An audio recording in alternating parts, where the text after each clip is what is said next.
Amigos, amigas, bienvenidos, bienvenidas a Cuestión de Enfoques. Soy Miguel Calix Martínez, estamos en ICN, Una Nueva Conciencia, nuevamente con ustedes para hablar de los temas que hacen portadas y titulares y que usted sigue en nuestras redes sociales, ICN.digital y los noticiarios mañana, mediodía, en el estelar de la noche, solo por esta su señal. Estos días hemos estado atentos a la situación del hermano país de Venezuela. Elecciones el 28 de julio. Un complejo panorama. Vamos a conocer el enfoque desde Caracas con nuestro amigo Francisco Alfaro. Él es analista político, él es politólogo, él está allá en Caracas viviendo el día a día de esta situación que tuvo su punto clímax el 28 de julio, pero que se trata de un largo proceso electoral en el que se confirmaron algunos de los escenarios, particularmente el escenario que me diste, Francisco, ese domingo, cuando venía de este grupo de situación, se dio el escenario que tú me estabas planteando. Ahora no creo que lo recuerdes, pero era salir con una declaración, de triunfo, independientemente que esta no se pudiera sustentar con hechos, que el costo de hacerlo comparado con el costo de perder el poder era mucho menor. Saludos hasta Caracas, Francisco. Bueno, sí, efectivamente, este es uno de los escenarios que estaba previsto, pero si te soy sincero, quizás era uno de los que yo le daba menor probabilidad, porque ciertamente es un escenario bastante riesgoso. El hecho de alguna manera, optar de alguna manera por el poder y la decisión popular que en este caso pues no ha sido respetada, ¿no?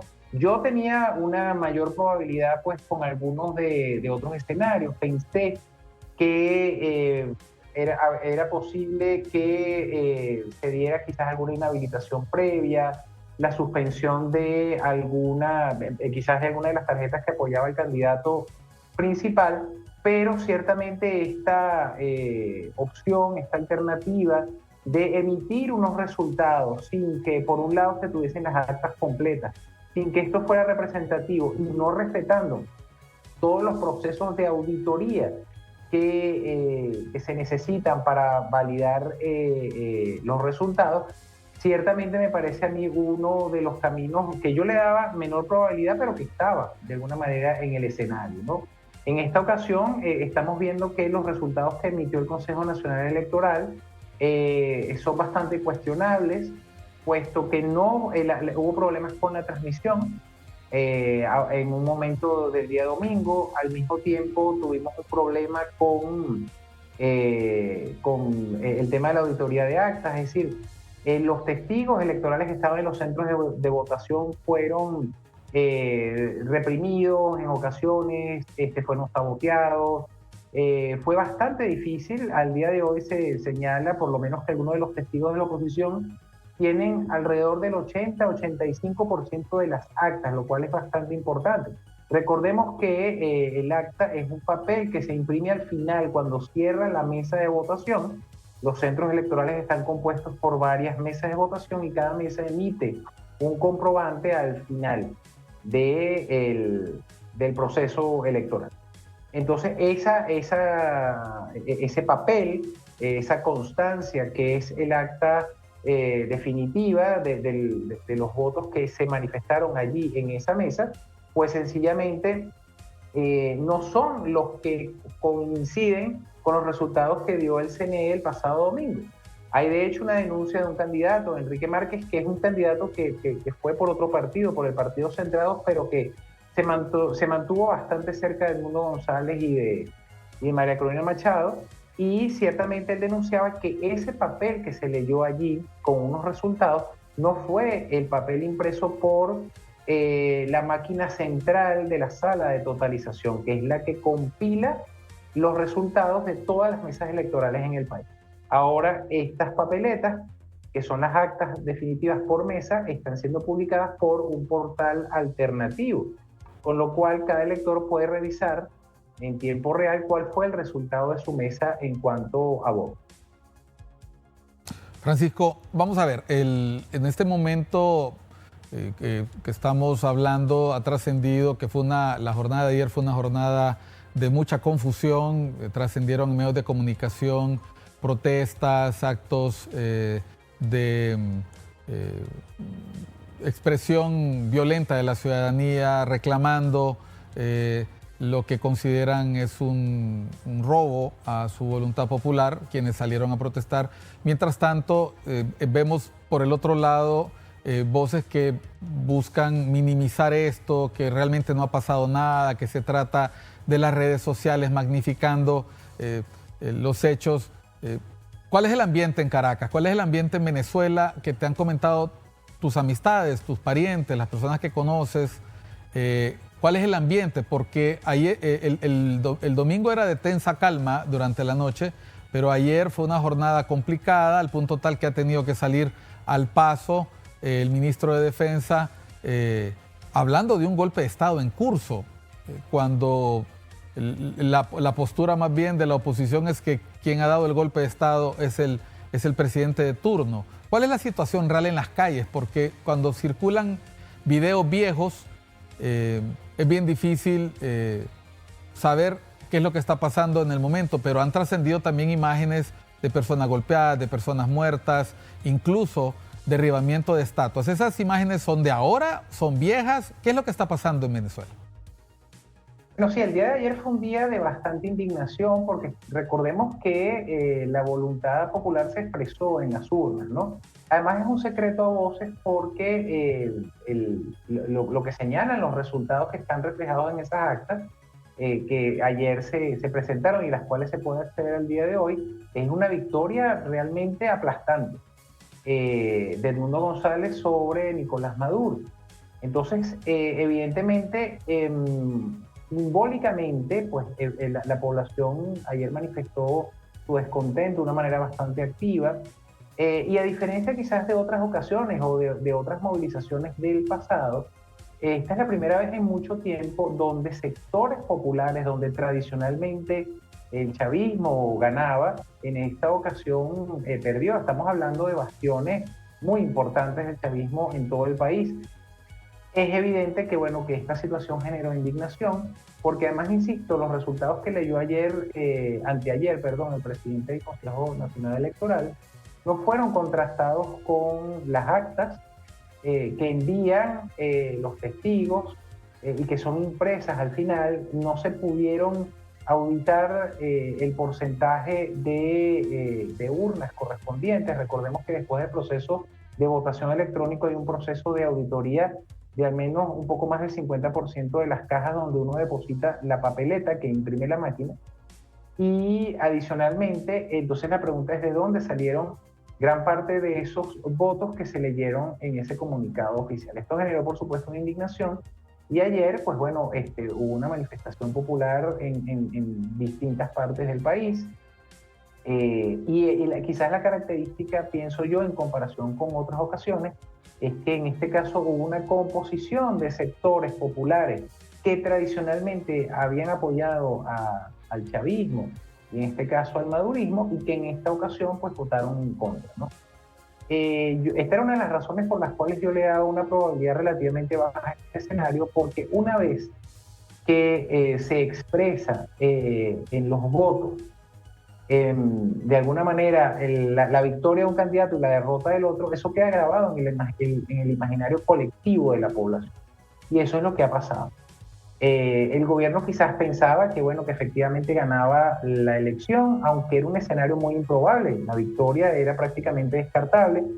La mayoría de las encuestas daban una amplísima ventaja al candidato unitario de la oposición y desconocemos el motivo, pero bueno, decidieron llegar hasta ese día y bueno, la población habló además de una manera contundente. Entonces, claro, el día de ayer sí se presentaron algunos eventos de violencia. Hoy el fiscal de la República hablaba de más de 700 detenidos, hay algunos fallecidos. De modo que sí, el día de ayer fue una jornada bastante fuerte. La mayoría de esas movilizaciones fueron pacíficas, pero son movilizaciones masivas y sin lugar a dudas el tema es el temor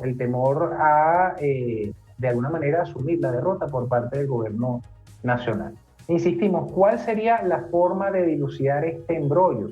Bueno, contrastar las actas en las cuales se dispone. Hoy María Corina Machado y Edmundo González señalaban que ya disponen de alrededor de un 85% de esas actas impresas, contrastarlas con los datos de la transmisión que deben estar en las máquinas del Consejo Electoral. Allí se dilucidaría de una manera bastante rápida este embrollo y se sabría realmente cuál es el resultado. Es un secreto a voces porque realmente cuando se observa y se puede ingresar a la página web de esta, donde se están publicando estas actas, casi todas, por no decir el 100%, pero si van observando, se tiene que acceder, por supuesto, con la cédula de identidad, porque de alguna manera son votantes venezolanos los que pueden acceder con su cédula de identidad y ver allí el número de votos. Bueno, la diferencia es enorme, ¿no? Y es una tendencia que se repite y se repite. Entonces, parece que está bastante claro, es un secreto a voces, pero sin lugar a dudas esto es necesario dilucidarlo. Sería muy importante un rol más activo quizás de los observadores de Naciones Unidas, por ejemplo, que están en el país. Sabemos que hoy el Centro Carter se retiró del país. Desconocemos con precisión las causas completas de este retiro abrupto, pero sí sabemos que ayer, y esto lo señalaba el periodista Eugenio Martínez, una de las auditorías, que es la auditoría de la transmisión de telecomunicación, fue suspendida por el Consejo Electoral. Tampoco se sabe el motivo por el cual se suspendió esta auditoría. Recordemos que estamos hablando de un sistema automatizado que tiene aproximadamente 17 auditorías previas, durante y posterior al proceso de la elección. Y algunas de estas auditorías sencillamente pues no se realizaron. Entonces, evidentemente, es un momento bastante tenso porque a lo que se está llamando específicamente es a que se presenten los resultados desglosados por centro, por mesa, que se publiquen, y eso sin lugar a dudas dilucidaría y resolvería este asunto de una manera expedita. Presumo que el gobierno no tiene ese interés porque me da la impresión de que los números no están a su favor. Es decir, lo que tú estás planteando es que esta situación se resolvería fácilmente. Si la oposición argumenta que tiene pruebas documentales de los resultados, lo que el CNE tendría que hacer es auditarlos, compararlos y mostrar quién miente. Eso sería tan sencillo como comparemos los números, veamos cuáles no tienen consistencias, habida cuenta que se trata de un sistema electrónico. Tú comentaste la semana pasada en la entrevista que nos brindaste que una de las robusteces precisamente del sistema de votación, no de todo el sistema electoral, pero del sistema de votación, es que daba un comprobante del voto que efectivamente se había dado por el ciudadano. Ese comprobante lo recibe no solo el ciudadano, sino que la mesa lo puede después cotejar, sumar, y es eso lo que dejó de fluir después del 30% que les empezaba a dar números favorables a la oposición y que luego se dejó de transmitir y que hasta este momento que hablamos todavía no está colocado en la página del Consejo Nacional Electoral, pero sí logró subir un 70-80% de esta información el grupo de la oposición en una página web, mostrando que sí se podía hacer y que además la data sí podía estar disponible al ciudadano. Una pregunta, Francisco, una pregunta. Aquí nosotros hemos escuchado dos opiniones. Por un lado, la opinión del presidente Moro diciendo que las personas que protestan son jóvenes drogadictos que arribaron en avión y que además reciben paga diaria. Y por otro lado, un alto funcionario del gobierno de Honduras dijo que quienes protestan en la calle, quienes se manifiestan en la calle, son los partidarios del gobierno. ¿Qué tienes que decir de esas dos declaraciones? Bueno, en primer lugar decir que aquí los que vivimos en Venezuela sabemos que el número de vuelos internacionales que hace Venezuela es muy minúsculo. Este es un país que prácticamente lleva varios años, no voy a decir absolutamente aislado, pero bastante aislado. Hay un tema de, bueno, todos lo sabemos, ustedes lo saben, este proceso de desinstitucionalización en el cual tenemos ya, al menos desde el 2019, ha generado que algunos países pues no reconozcan al actual gobierno, y eso evidentemente ha generado otras consecuencias. Y bueno, todos saben que Venezuela es un país que no es fácil llegar ni es fácil salir desde el punto de vista del número de vuelos internacionales. Evidentemente esto es algo absolutamente descabellado. Y lo segundo, decir que no, que las manifestaciones han sido de las personas que respaldan una opción política, en este caso la opción política de Edmundo González Urrutia. Una opción que además, insisto, fue respaldada de una manera abrumadora. Basta con ir revisando acta por acta, mesa de votación por mesa de votación, y se observa que prácticamente en ninguna ganó el gobierno. Y es importantísimo decirlo porque es la primera vez en mucho tiempo que el gobierno pierde en bastiones bueno, que históricamente han sido de ellos, ¿no? Entonces, bueno, yo creo que esta es una afirmación que no tiene ningún tipo de asidero. Es verdad que el gobierno también tiene un importante sector de la población. Ayer, con los resultados que señalaban y que se publicaron en estas actas, se hablaba de aproximadamente 6.2 millones versus 2.7 millones, ¿no? De votos. Entonces, bueno, evidentemente esto demuestra que sí hay un porcentaje de la población que apoyó al presidente Maduro, pero al día de hoy, sin lugar a dudas, bueno, lo presumíamos en las encuestas, pero quedó demostrado a través del voto que, bueno, que este apoyo cambió. Entonces, ¿cuál sería el mecanismo? Y vuelvo a insistir, por la paz del país, porque podamos de alguna manera resolver pacíficamente esta diferencia, es cotejar esas actas, que al final son las mismas actas del CNE, solo que el CNE no las ha publicado y no las ha colgado en la página web. Esto es una obligación del Consejo Nacional Electoral, por cierto. En el último referéndum que se hizo el año pasado del territorio exectivo tampoco se colgó los resultados discriminados por centro de votación y por mesa, lo cual es violatorio de la ley electoral. De modo que si se quiere resolver el conflicto, allí está la manera de hacerlo. ¿Por qué no se hace? Bueno, esa es la pregunta que nos tendríamos que hacer todos, pero hay una manera muy sencilla de resolverlo y espero que pueda haber algún tipo de instancia que interceda para esta solución. Aquí está todavía la misión de observación electoral de la ONU, que aunque pequeña es bastante representativa, cuenta con aproximadamente unas 10 personas, creo que podrían jugar un rol muy importante.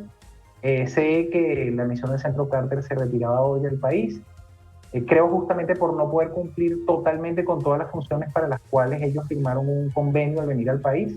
Al no poder cumplir con eso, pues deciden retirarse, aunque supongo yo que el informe que estaba previsto ser publicado hoy, pues será publicado en algún momento. Pero en todo caso, esa es la alternativa, Miguel. Y esperemos que sea pronto porque los ánimos se han ido caldeando y no es la idea, no es la intención. Al final, todos los civiles y los militares tienen el deber de hacer respetar la voluntad popular expresada en las urnas. Bueno, es importante lo que mencionas. Cuando hablamos de protestas, ha trascendido que hay protestas en distintas zonas del país.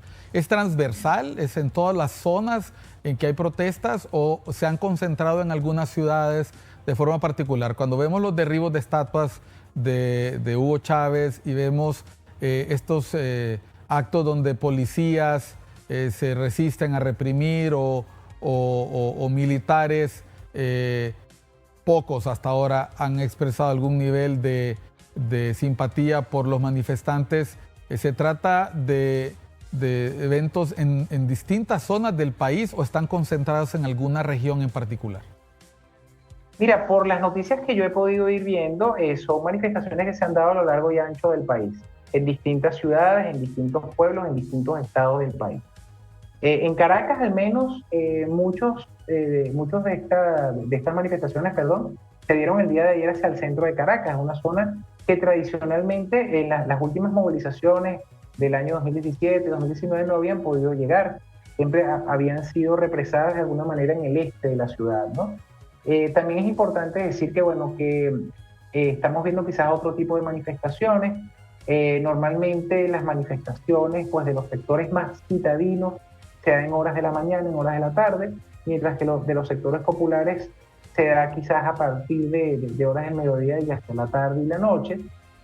Gran parte de las movilizaciones que se hicieron ayer fueron, yo diría que la gran mayoría espontáneas, lo cual es bastante curioso, porque manifiesta justamente un sentimiento popular, pues, ¿no? de descontento importante, ¿no? Hoy, por ejemplo, hubo una manifestación sí convocada frente a las oficinas de las Naciones Unidas. Esto queda en una zona del este de la ciudad, una zona que es bastante segura, del municipio Chacao, de acá de la ciudad de Caracas. pero las otras manifestaciones se dieron el día de ayer. Al día de hoy no he podido revisar mucho pues, los medios de comunicación y las redes, pero sí se dieron en distintas zonas de Caracas al menos. Y también fue así en varias ciudades y pueblos fuera de la capital.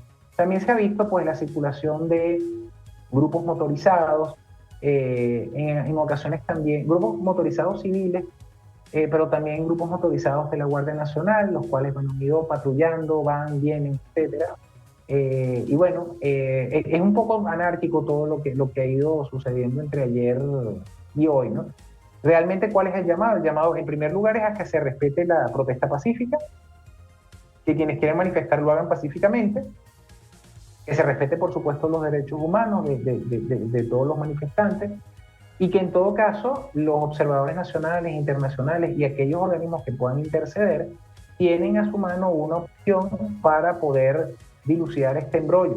Esto no lo estoy diciendo yo, esto lo viene diciendo ya desde hace rato varios especialistas.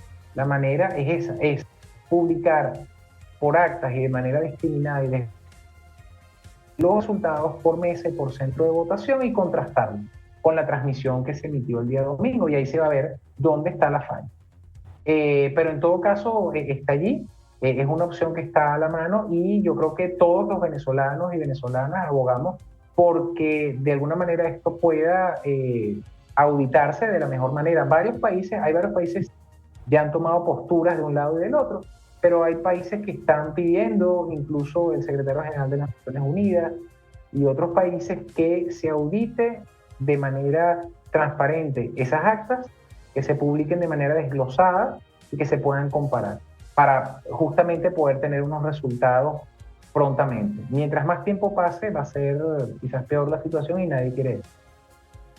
Francisco, tenemos una declaración que hizo el presidente Maduro sobre las personas que protestan contra el resultado del CNE. Te pido que le escuches. Y se le va a aplicar el peso de la ley.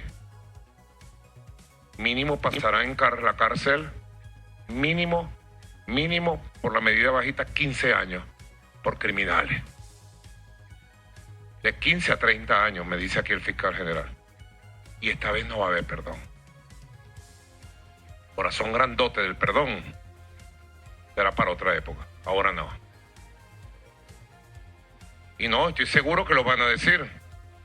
Estados Unidos lo va a decir, sus aliados lo van a decir, la Unión Europea lo va a decir, Volker Turk lo va a decir, que estos son presos políticos.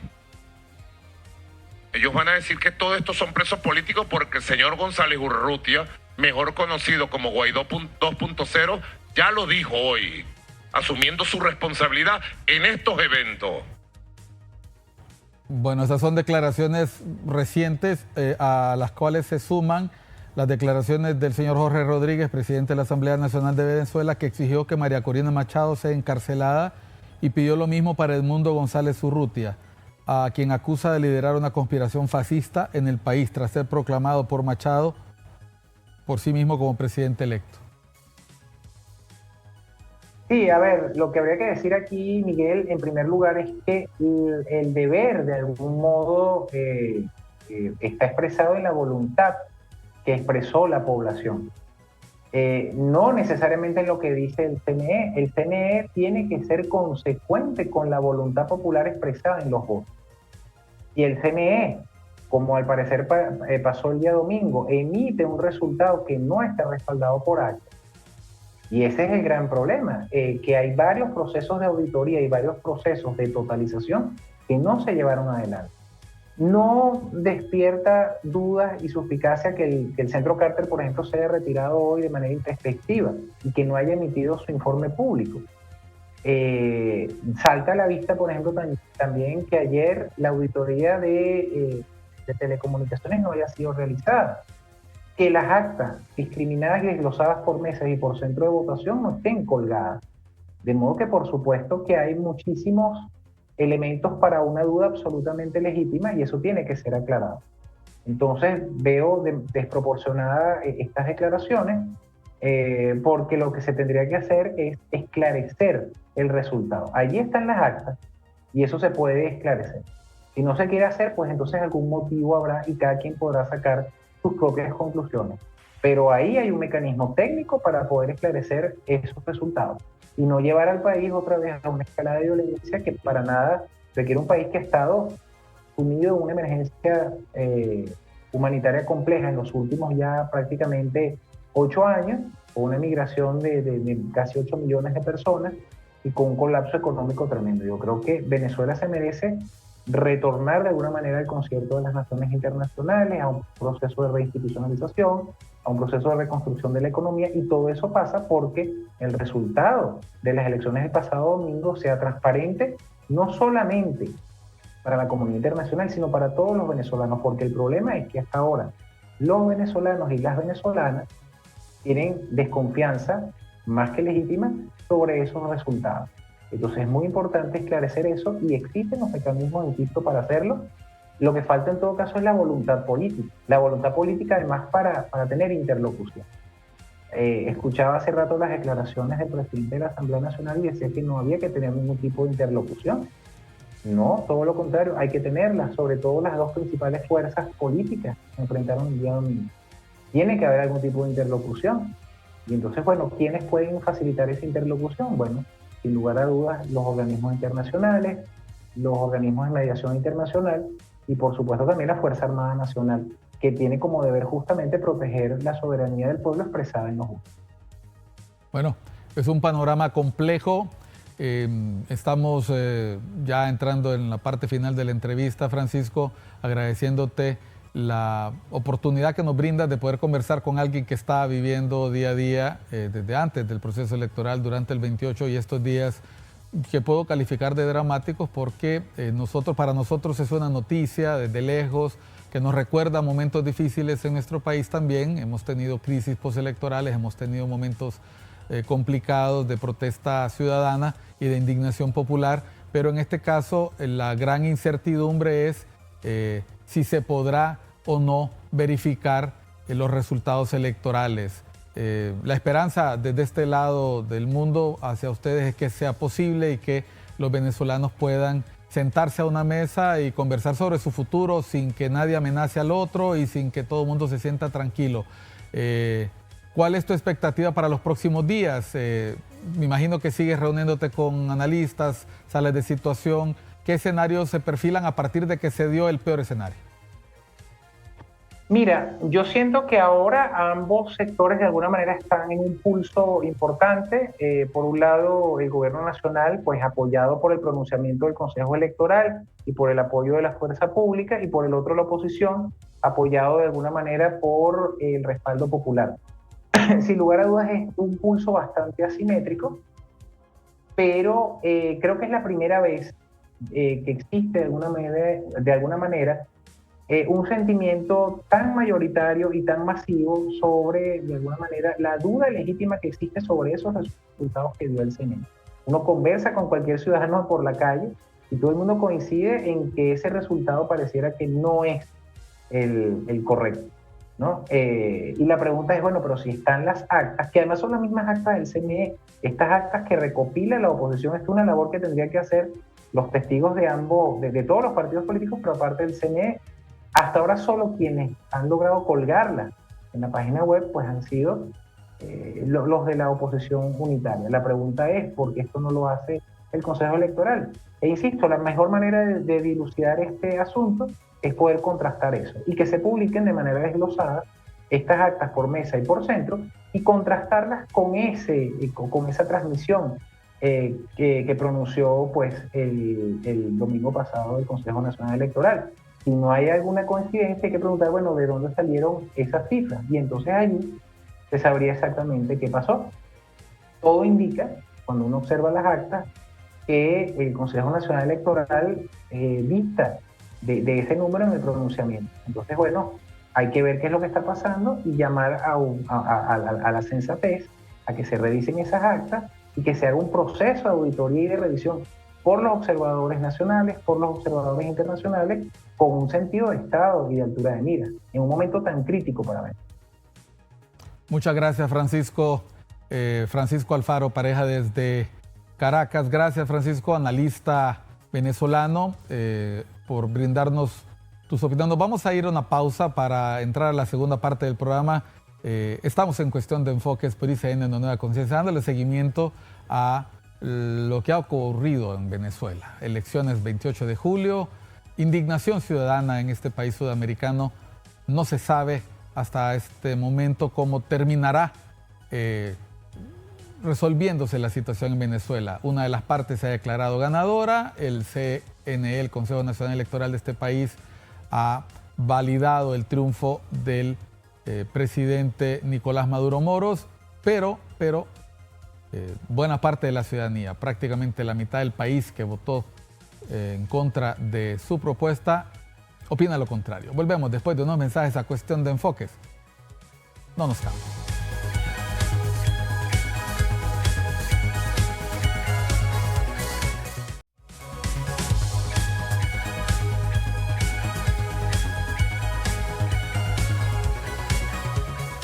Continuamos, amigos, en Cuestión de Enfoques por ICN, Una Nueva Conciencia. Soy Miguel Calix Martínez. En este momento nos enlazamos hasta la ciudad de Buenos Aires con la doctora Yanina Vuelp.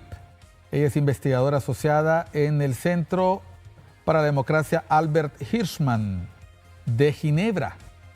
¿Cómo estás, Yanina? Gracias por aceptar nuestra invitación. Hola, Miguel, mucho gusto. A ver, desde la distancia, ¿le has estado dando seguimiento a la situación en Venezuela? Miremoslo desde el punto de vista de una especialista en democracia, especialista en procesos políticos. ¿Esperabas algo distinto de estas elecciones o sencillamente se confirmaban los pronósticos esperados? Bueno, cuando vemos la política comparada, los estudios de política comparada sobre situaciones que se puedan asemejar de alguna manera a la venezolana, vemos que este tipo de escenarios son frecuentes. O sea, creo que no cabía esperar que el proceso se diera de una forma sencilla y se cuentan los votos. Digo, Venezuela hace años que vive un proceso por el que el gobierno hace cooptación de los órganos electorales, de la justicia, establece una máquina clientelar, se aferra al poder de una forma muy clara, y este es un incidente más en esa escalada. Por lo tanto, creo que la oposición fue manejando una narrativa que buscaba movilizar al electorado, y eso estratégicamente se puede ver como algo muy acertado. Es mucho mejor que no participar, pero el riesgo, la probabilidad de que el gobierno se resistiera a conducir un proceso justo hasta el final estaba sobre la mesa. Por lo tanto, respuesta corta a tu pregunta, no es sorprendente lo que está pasando. No era el único escenario que se estaba manejando. Incluso hasta último momento se pensó que se podía inhabilitar al principal candidato de la oposición, que sería uno más de los inhabilitados. Por lo tanto, había otros escenarios tampoco muy promisorios. O sea, en ese sentido diría que no estamos en el peor de los escenarios posibles. Estamos en un escenario intermedio, dentro de los que cabía esperar, y sobre todo en un momento de impasse en el que los próximos días veremos realmente si se decanta por una opción, la de que el gobierno finalmente de forma clara se establezca como una dictadura, o la posibilidad de que se dé un proceso de apertura. Cuando vemos las reacciones con posterioridad a la declaratoria de ganador del presidente Nicolás Maduro, hemos visto una expresión de indignación ciudadana en las calles, que estaba expectante de que se respetaran los resultados tal cual los esperaba la oposición. Hasta el momento no se cuenta con ninguna verificación, con datos fehacientes, que son precisamente los que están pidiendo distintos miembros de la comunidad internacional. A mí me llama mucho la atención la forma en que la comunidad internacional, yo no diría que sea partido en dos, yo diría que abrumadoramente está pidiendo garantías de que el proceso electoral contó por lo menos con un nivel de reclamo posible para la oposición, en vista de que la oposición está argumentando que tiene pruebas de su victoria, mientras el órgano oficial no los documenta, no los coloca a la vista de nadie, tampoco los presenta a la opción ganadora. Es decir, estamos ante una abrumadora presentación de data que está pendiente de verificarse si es cierta versus el dicho, lo que ha dicho el órgano que sabemos está controlado por el oficialismo. Mientras eso ocurre, también vemos cómo se parte la izquierda a nivel internacional y la expulsión de delegaciones diplomáticas, la tensión entre países que tienen una u otro giro, y bueno, y las redes sociales, y aquí te lo comento con sorpresa, pero porque siguen calientes, es decir, las redes sociales no se han calmado desde antes de la elección, durante la elección, y en este momento, bueno, que hasta un Elon Musk se haya metido en este tema, nos habla de que hemos entrado, estas elecciones no solo son un parteaguas para la política venezolana, es un parteaguas para la política vista desde las redes sociales. Sí, así es. Igualmente, Miguel, diría que decías que de alguna manera el escenario internacional se ha partido en dos. Yo diría que hay tres posturas muy marcadas y me parece muy importante resaltar que son tres, ¿no? Por un lado tenemos quienes avalan los resultados presentados por el CNE, o sea, el gobierno de Maduro. Por otro lado tenemos quienes han salido a condenar de forma tajante lo que hecho desde las redes puede ser una cosa, hecho desde los gobiernos es otra. Digamos, el tuit que pone Milei, el presidente de Argentina, digamos, en su estilo radical y violento, también me parece improcedente. Y en el medio tenemos a buena parte de la comunidad internacional, particularmente los países democráticos, pidiendo que se muestren las actas. Como digo, desde la academia, desde la acción civil, valen distintas posturas. Sería ideal que fueran argumentadas y no agresivas y violentas como se está viendo. Ahora, institucionalmente, lo que cabe es hacer lo que ha hecho hoy el gobierno de Colombia a través de su canciller, lo que ha hecho el presidente Boric en Chile en estos días y otros presidentes de la región, de Europa y otros lugares que lo que reclaman es transparencia en el proceso. Sin duda, las irregularidades no empezaron en el proceso de recuento, empezaron mucho antes. Hay muchas evidencias de que este proceso es indebido, pero lo que toca ahora, y sobre todo también en relación a lo que decías, hay gente en las calles, lo decía tu entrevistado anterior también, este perfil de la gente que está saliendo no es el del típico opositor, es mucho más masivo.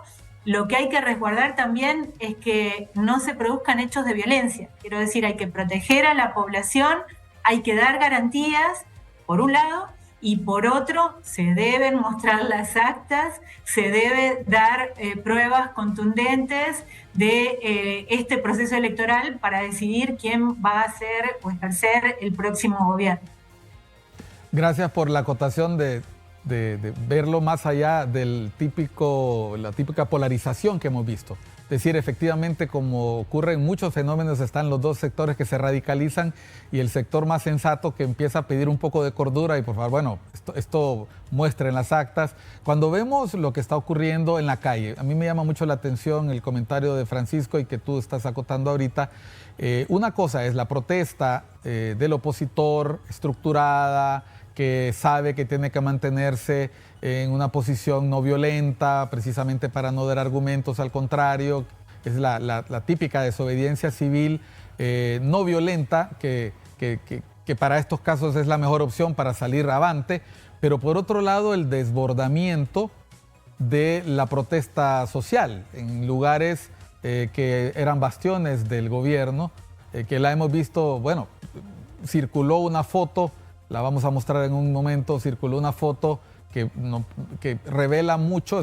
Desde que la vi yo dije, esta va a ser la foto, la de este chico subido en una estatua de Chávez, pero dándole con una almohada en la cabeza, pero apenas solo le ha cortado un poco a la cabeza, es decir, y es muy simbólico porque, como lo dijo alguien, esto está para portada de revista, mucha gente dijo revista Time, y el título no es el fin, es el inicio del fin. Cuando uno nota este desbordamiento que ya ni siquiera el gobierno es capaz de ocultar, porque las redes sociales también permiten eso, cualquier celular permite que nos enteremos.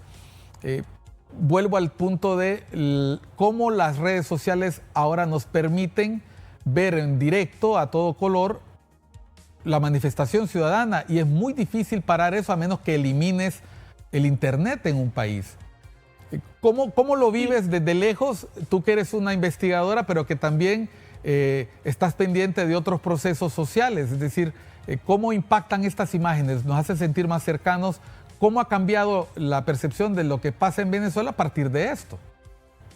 Sí, es una muy buena cuestión y que requiere muchísimo cuidado, diría, ¿no? Por un lado está esta dimensión que señalabas y que es más que evidente para quien esté en redes sociales, que es que mucha gente en distintos lugares del país está posteando vídeos que en el momento permiten ver las dimensiones y las características de estas protestas. Pero por el otro lado, y ahí también por ahí un llamado de atención a las personas que son activas en redes, a siempre ponerle atención a cuáles son las fuentes, porque también las redes se prestan a postear cualquier video que se haya dado en otro momento histórico o en otro lugar, y que a veces alimentan todo este proceso de desinformación, ¿no? A lo largo del día hemos visto que esa información se usa de forma estratégica e instrumental por mucha gente. Digo, también desde el lado de quienes apoyan al gobierno de Maduro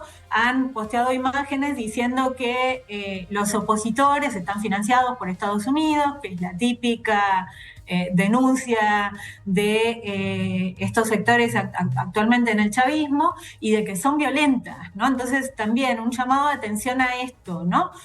Por un lado, permiten tener información actualizada al momento desde distintos lugares del país, pero por el otro es también una ventana abierta a la desinformación. Por lo tanto, en este sentido, los intermediarios, los medios de comunicación tradicionales, pero también quienes se están articulando a través de las redes, son fundamentales. Y creo que ahí hay un trabajo importante que hacer y que cuidar. Hay muchas organizaciones de la sociedad civil en Venezuela que están operando, haciendo ese rol, o sea, operando en el buen sentido, ¿no? Teniendo este rol de intermediarios para postear información de fuentes que puedan ser validadas. Y quizá también siguiendo con lo que comentabas, creo que nos recuerda en algún punto, con todas las distancias que pueda haber, los procesos de protestas que ha habido en Cuba recientemente, donde también el sujeto social de la protesta ha ido cambiando. O sea, quienes se movilizan hoy, en buena medida, como pasó también en Cuba en 2019, 21, 22, es, podríamos decir, el sujeto histórico de la revolución, ¿no? Son esas bases populares, esos sectores populares que en otro tiempo, o sea, también, no solo, pero también esos sectores que hasta ahora o hasta hace no tanto habían sido las bases de apoyo del gobierno. Por lo tanto, hay muchísimos cambios ahí a los que tendremos que ver si el gobierno realmente puede resistir, incluso haciendo un refuerzo autoritario. Habrá que ver si puede. Y eso es lo que está abierto ahora y lo que veremos en los próximos días. Vamos a ir a una pausa, Yanina. Estamos conversando con la doctora Janina Welp. Ella es investigadora. Ella es una investigadora asociada al Albert Hirschman Institute, el Centro para la Democracia, y nos atiende desde Buenos Aires. Estamos analizando lo que pasa en Venezuela. En Venezuela hubo elecciones el 28 de julio. Ganó, según el Consejo Nacional Electoral, el señor Nicolás Maduro, pero un importante sector, quizás la mayoría, no votó así, y por eso la gente está en la calle. Ya volvemos después de unos mensajes.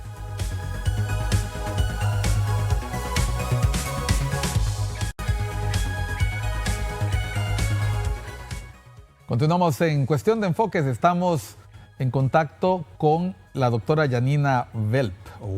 Es investigadora asociada en el Instituto Albert Hirschman, el Centro para la Democracia. Albert Hirschman está en Argentina, no en Buenos Aires, está en Entre Ríos. Está en Entre Ríos y lo decimos porque ahora con esto de la desinformación yo no quiero que la gente diga Janina estaba en Buenos Aires. A ver, me llamó mucho la atención durante la jornada, porque esto parece anecdótico, pero nos habla mucho de cómo las elecciones ahora tienen un montón de elementos que nuestros abuelos, nuestros padres no conocieron. Antes uno esperaba, las radios contaban votos en una pizarra con tiza, con gis, las radios eran las que manejaban la información y la gente se iba a dormir sabiendo que los resultados te los iban a dar en 3 días. A mí me parece inaudito que esta elección, con uno de los sistemas de voto electrónico más reputados del mundo, porque de hecho siempre fue el gobierno venezolano presumió de ello, incluso la oposición cuestionaba todo el antes y el después, pero nunca cuestionaron el sistema de votación, precisamente porque generaba un reporte, había sido muy robusto y aunque los resultados se dieran siempre tardados, unas 2-3 horas, siempre habían pocas quejas con respecto a ese conteo. Esta vez no solo se ha atrasado, sino que no tenemos evidencia del conteo y adicionalmente en el transcurso de la jornada circularon encuestas falsas, incluso transmitidas por personas que nosotros hemos respetado mucho, al menos desde el punto de vista intelectual, pero que cayeron con una facilidad bárbara en estos actos de propaganda de desinformación y además 2 o 3 veces. Y no solamente lo hizo un lado, también vimos a un expresidente haciendo lo mismo con otra encuesta. Y yo que he hecho análisis durante mucho tiempo de investigación, Janina, resentí la ausencia de encuestas de boca de urna. No sé si te pasó lo mismo. Había una total desinformación sobre lo que estaba pasando en Venezuela, lo cual también nos revela, y bueno, con la salida del Centro Carter hoy, nos revela las complejas circunstancias y contexto en que se llevó a cabo esta elección. En tu caso, ¿qué comentarios podrías hacer al respecto? Sí, bueno, yo creo, por un lado, es importante tener en cuenta que los procesos de manipulación y desinformación no son nuevos. Lo que tienen son herramientas para hacerlos mucho más masivos de forma más rápida, ¿no? Entonces creo que también me parece importante de repente no pensar que todo tiempo pasado fue mejor y puro y ahora tenemos un problema. El problema es más grave y tiene algunas nuevas características, pero no es una novedad. Ahora, en cuanto a lo que decía sobre las encuestas a boca de urna, yo estoy cooperando con el Observatorio de Reformas Políticas, soy miembro liderado por Flavia Freidenberg, y dentro del observatorio tenemos un chat y compartimos información, y sí vimos que había unas cuantas encuestas a boca de urna, pero justamente se optó por no difundir porque ninguna era de fuente fiable. Y ahí es donde tenemos como esta cuestión que insistía antes, de que debemos ser, particularmente digo, quienes trabajan en medios de comunicación y quienes trabajamos desde la academia, de tener cada vez más cautela con la información que producimos, que reproducimos o que difundimos. Y esto se hace como más patente en algunos casos, pero diría que está pasando cada vez más en más procesos electorales. Y recuerdo, por ejemplo, la última elección en Argentina también había bocas de urna que después se demostraron completamente falsificadas, incluso a veces diciendo que eran de una fuente y esa fuente aclarando posteriormente que no hizo bocas de urna. Por lo tanto, insisto, enorme cautela a la hora de difundir o redifundir información si no tenemos garantía de esas fuentes. En el caso de Venezuela está claro que hubo una serie de procesos que buscaban alimentar la idea de que podía haber manipulación y demás. Digamos, quienes ahora están tratando de justificarlo cada vez más difícil de justificar, que es que el gobierno o el CNE no está mostrando las actas, hablan de un atentado, o sea, de hackeo, de atentados y demás. Entonces también se busca crear un ambiente, un escenario que justifique posteriormente una idea de golpe de la extrema derecha, que viene a ser el discurso que está defendiendo en este momento el gobierno, también en la Asamblea Legislativa. Y por eso insisto también en no decir que hay dos posturas, hay más posturas. Creo que hay una extrema derecha global a la que le puede ser funcional esto, hay una, no sé, extrema izquierda global.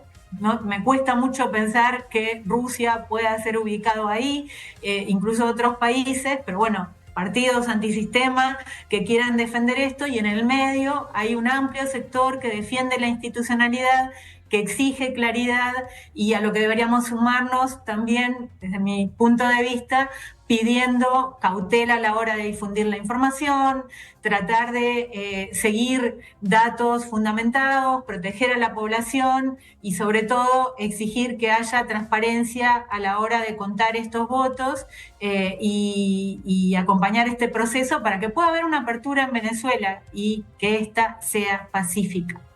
Vamos a ver, mencionabas el posicionamiento de distintos sectores. Lula da Silva, el presidente de Brasil, se ha pronunciado recientemente pidiendo que se publiquen las actas electorales en Venezuela para resolver la disputa en torno al resultado de los comicios y calificó el proceso en el país vecino como normal.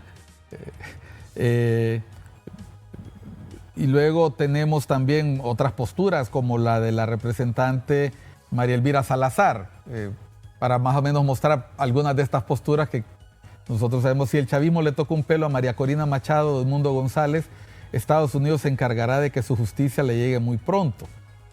Y vemos cómo este tipo de notas contrastan con lo que para mí es preocupante. La ONG Foro Penal ha hecho un balance este 30 de julio de los detenidos y las violaciones a derechos humanos en las manifestaciones por resultados electorales y ya contabilizan 11 personas fallecidas. Estamos hablando ya de el drama humano que vemos detrás de este pleito de redes sociales que para nosotros es lejano. Lo están viviendo los venezolanos en carne propia, incertidumbre, una represión que seguramente se va a acentuar, un discurso cada vez más autoritario y, como lo dijiste hace unos ratos, posiblemente estamos viendo que se vaya inclinando cada vez más a tomar la decisión de consolidarse como una dictadura, que ya era catalogado como un gobierno autoritario, pero una vez que se da un proceso como este, estamos hablando ya de una dictadura que no reconoce buena parte de los gobiernos del continente y algunos del planeta. ¿Qué tan importantes son actualmente en estos escenarios estos reconocimientos? Hemos visto un distanciamiento frontal, no puedo llamarlo de otra manera, del gobierno chileno, por ejemplo, de una forma que ha sorprendido a no pocos, pero que a nosotros no tanto, porque hemos visto que ha habido desde hace un buen rato un distanciamiento del presidente Boric, particularmente de las autocracias nicaragüense y ahora venezolana y cubana. Sí, mira, Miguel, como decías, el drama humano creo que está sobre la mesa y que no empieza con este proceso electoral. Es de lamentar estas muertes que se han producido, pero insisto, no empieza ahora. Tenemos que hablar, se mencionaba antes también en la entrevista anterior, de 8 millones de desplazados, de desplazamientos forzosos, que están viviendo todo tipo de vulnerabilidades en las zonas de frontera. O sea, lo de Venezuela es un drama humano tremendo que no empieza con este proceso electoral. Luego, en relación a lo que mencionabas de las declaraciones de Lula, creo que es muy oportuno que exija las actas, que Brasil tenga ese liderazgo, pero desacuerdo en que el proceso pueda calificarse como normal. Creo que hay sobradas pruebas de que este proceso no ha sido normal. Y esto no tiene que ver con que guste o no guste Corina Machado o Edmundo o cualquiera de los otros liderazgos de la oposición. Creo que en este sentido también hay que hacer una clarísima distinción entre defender la idea de que un país democrático tiene que tener una competencia justa de la idea de que esto va de derechas o izquierdas. Esto no va de derechas o izquierdas, como tampoco va de derechas o izquierdas en Nicaragua o en Cuba o en Rusia. Va de competencia justa para que las distintas posiciones puedan en libertad presentar sus programas, ser electos en función de esto y si consiguen los votos y el apoyo popular, poder gobernar. Venezuela vive una situación irregular hace mucho tiempo, hace muchos años. Yo acá creo que hay otros analistas venezolanos que pueden profundizar mucho más que yo, pero otra vez podemos decir la oposición ha tenido, o por lo menos partes de la oposición, actitudes no democráticas. Hubo un intento de golpe en 2002, hay todo un historial sobre esto. Estoy intentando escapar a esta idea de que es blanco o negro, que hay buenos y malos, y que es la extrema derecha global contra una extrema izquierda que es popular y defiende un proyecto en función del bienestar de la gente y los derechos humanos. No es esto. Esto es algo mucho más básico, que es restablecer la competencia justa en un país que está viviendo un drama humano tremendo con las migraciones y que ahora vive un especial momento de tensión.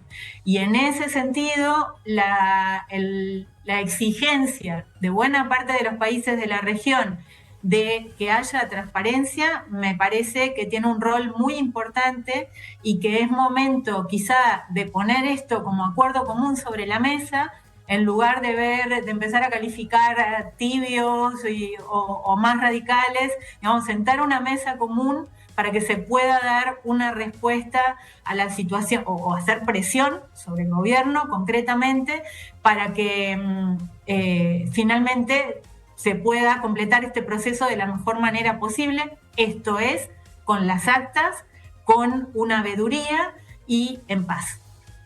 Bueno, gracias Yanina, gracias hasta Argentina, te agradecemos mucho el tiempo que nos has dispensado. La doctora Yanina Belp es investigadora asociada del Centro para la Democracia Albert Hirschman y nos ha atendido. Nosotros también divulgamos la información del observatorio, nuestra buena amiga Flavia Freidenberg. Ya hemos estado en común en otros espacios contigo. Es posible que nos veamos pronto, seguramente con el documento que están preparando los amigos de IFES.